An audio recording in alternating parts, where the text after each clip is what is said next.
আসসালামু আলাইকুম, আশা করি সবাই ভালো আছেন। আজকে চলে আসছি মরুভূমিতে খেমার ভিতরে কাজ করার জন্য।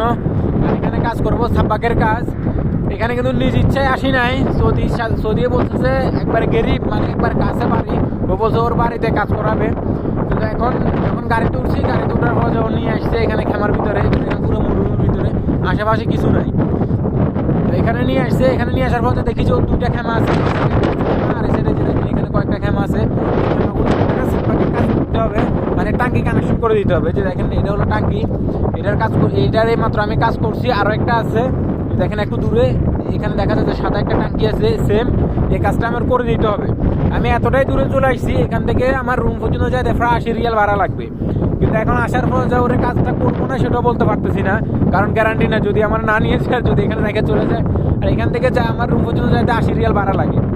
আমি বললাম যে কত রিয়াল দিবি, আগুল ইত্তেফাক করিস, বাদিন মাফি জ্বালানি তা মাফি জ্বালানা না। মানে আমি বলছি যে আগে তুই আমার সাথে কন্ট্যাক্ট করে ফেল, কত রিয়াল দিবি, তাহলে আমি কাজ করবো। পরে তুইও রাগ হইস না, আমিও রাগ হইতাম না।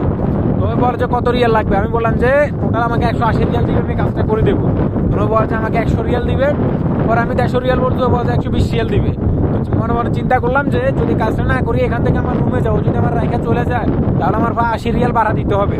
তার থেকে বলে 120 রিয়ালে কাজটা করে দিই। 120 রিয়াল আলার আমি কাজটা কমপ্লিট করে দিচ্ছি। এই যে দেখেন, এখন সৌদি আমার রাখি চলে গেছে, আমি কাজ কমপ্লিট করে দিছি। এখন সৌদিতে কল দিচ্ছি, ও আসতেছে, আইসা আমারে নিয়ে যাবে। আমার ভাড়ার টাকাটাও বাঁচি গেল, আর 120 রিয়ালের কাজও হয়ে গেল। দেখেন আমার শান্তা, দেখেন এটা হলো আমার শান্তা, মানে আমার যন্ত্রের ব্যাগ আর কি। আমার কাজ আলোর মতো কমপ্লিট হয়ে গেছে। আর এখানে কারেন্টের কাজ করতেছে দেখতেছে বাঙালি দুজনে, আমাদের দেশি দুই ভাই কাজ করতেছে এখানে ভিতরে। আর ওর একটা আমেল আছে, মানে সুদানি হতে পারে, করছে কাজটা করার সময়। আর এখানে সবগুলো দেখেন হোজ দিয়ে কানেকশন করছে। দেখেন এখানে কিন্তু এখানে দেখেন হোজ দিয়ে কানেকশন করছে, সবগুলো হোজ দিয়ে। আর পানিটা কোন জায়গা থেকে আনতে জিনিসটা দেখা, এখানে আসলে কিন্তু কোনো টাঙ্কি নাই পানির। সাদা টাঙ্কিটার ভিতরে পানিটা কোথা থেকে আসবে সেটা দেখে আপনাদেরকে। এখানে শুধু খেমা আর খেমা, যতটুকু টাকাবো ততটুকু পুরোটার ভিতরে শুধু খেমা।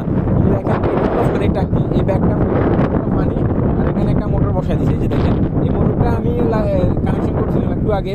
এই মোটরটা সহ লাগাই দিই, সব কিছু চেক করতেছি, সব কিছু চেক করে আমি সব কিছু চেক করতেছি। আর আমার কাজ প্রায় কমপ্লিট, কমপ্লিট হয়েছে। এখন 2 জন্য বসে রয়েছি, এখন আল্লাহ করতেছি। ওই যে এই 120 রিয়াল যে ইত্তেফাক হয়েছে, ওই টাকাগুলো দিবে কিনা আমি সেটা নিয়ে টেনশনের ভিতরে আছি। কারণ খেমার কাজ এমনিতে করি না, কয়েকদিন আগে কাজ করছি, টাকা মারি দিয়েছিল 300 রিয়াল ইত্তেফাক হইয়া 200 রিয়াল দিয়েছে, 100 রিয়াল দিয়ে নাই। সেই জন্য কাজ করা বন্ধ করে দিয়েছিলাম, খেমার ভিতরে কাজ করি না। তবে আজকে ও না বলে নিয়ে আসছি। ওকে আল্লাহ হাফেজ, সবাই ভালো থাকবে। প্রচন্ড বাতাস, শীত, ঠান্ডা লাগতেছে।